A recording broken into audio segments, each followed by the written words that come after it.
ഇന്ന് ഞാൻ പൊതിച്ചോറ് സെറ്റാക്കിയിട്ടുണ്ടായിരുന്നു കേട്ടോ. രാവിലെ ഏട്ടനെ കൊണ്ടുപോകാൻ വേണ്ടിയിട്ട് പൊതിച്ചോറ് ഞാൻ റെഡിയാക്കിയിട്ടുണ്ടായിരുന്നു. അപ്പോൾ വിചാരിച്ചു ഞങ്ങൾക്കൊരു പൊതിച്ചോറ് സെറ്റാക്കിയാലോന്ന്. അപ്പോൾ നമ്മുടെ വീട്ടിൽ വാഴയിലില്ലാത്തതുകൊണ്ട് തൊട്ടടുത്ത വീട്ടിൽ നിന്ന് പോയിട്ട് ഒരു വാഴയിലേക്ക് സെറ്റാക്കിയിട്ട് വന്നു കേട്ടോ.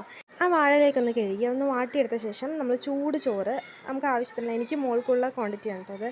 പിന്നെ അതിലേക്ക് ചമ്മന്തി, അതുപോലെ തന്നെ ക്യാരറ്റ് ഉപ്പേരി, നാരങ്ങ അച്ചാറൊക്കെ വെച്ച് കൊടുത്തു. പിന്നെ മീൻകറി ഉണ്ടായിരുന്നു, അത് ഒഴിച്ചു കേട്ടോ. എന്നിട്ട് നല്ല ടൈറ്റായിട്ട് പൊതിയണം കേട്ടോ. ഞാൻ എൻ്റെ മാക്സിമം ടൈറ്റായിട്ട് പൊതിഞ്ഞു. നമുക്കറിയാവുന്ന പോലെ നമുക്ക് പൊതിഞ്ഞ് അങ്ങനെ സെറ്റാക്കി വെക്കാം.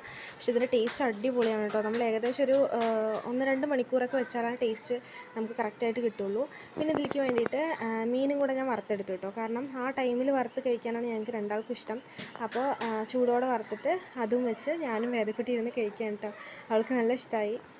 ഇത് എന്താ അമ്മ ചോദിക്കുമ്പോൾ ഞാൻ പൊതിച്ചോറ് എന്ന് പറഞ്ഞു കൊടുക്കുകയാണ് കേട്ടോ. പൊതിച്ചോറിൽ വെച്ച എല്ലാ കറികളും കൂട്ടിയിട്ട് ഞാനൊന്ന് ടേസ്റ്റ് ചെയ്ത് നോക്കിയിട്ടോ. നല്ല സ്മെല്ലായിരുന്നു. ആ വാഴയുടെ സ്മെല്ലൊക്കെ കൂടി നല്ല അടിപൊളി ടേസ്റ്റ് ആയിരുന്നു കേട്ടോ. ഒരു വായ വേദക്കുട്ടിക്കും കൊടുത്തു. പിന്നെ അവൾ മെയിൻ തൈരിൻ്റെ ആളാണ് കേട്ടോ. അപ്പോൾ അതാണ് കയ്യിൽ കൊടുക്കുന്നത്. നമ്മുടെ എല്ലാം വേഗം കാലിയായി കേട്ടോ. അപ്പോൾ നമ്മുടെ വീഡിയോസ് ആദ്യമായിട്ട് കാണുന്നവരാണെങ്കിൽ ഇഷ്ടപ്പെടുകയാണെങ്കിൽ ലൈക്ക് ചെയ്ത് സബ്സ്ക്രൈബ് ചെയ്യണേ.